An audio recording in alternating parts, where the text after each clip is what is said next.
ตั้งแต่ 18:06 น. วัดป่านาคำสมบัติเดินจงกรมกำหนดรู้สึกในอิริยาบถแล้วยังมานั่งสมาธิคือเราต้องมีสมาธิเราต้องมีเจโตถึงเวลาแล้วก็รอความพร้อมไปด้วย 19 นาฬิกาเปิดไฟลั่นของสวดมนต์ภารณาสาธยายซึ่งพระธรรมคำสอนเป็นอามิสบูชาเรียกว่าสร้างบุญเป็นการไล่นิวรณ์เป็นการ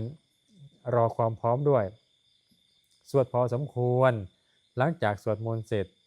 หากโอกาสให้บางวันก็จะพาเดินจงกรมอีกรอบหรือ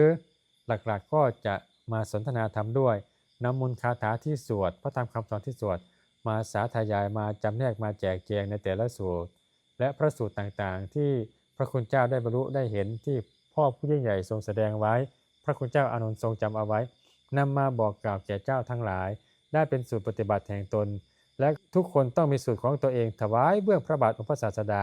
นั่นแหละคือทางแห่งพระนิพพานทางแห่งความพ้นทุกข์ของแต่ละบุคคลจงมีสูตรที่งดงามแห่งตนถวายเบื้องพระบาทองค์พระศาสดาสัมมาสัมพุทธเจ้าและให้เจ้าทั้งหลายได้ถึงที่สุดแห่งธรรมทุกประการเทอญอิจิตังปาจิตัง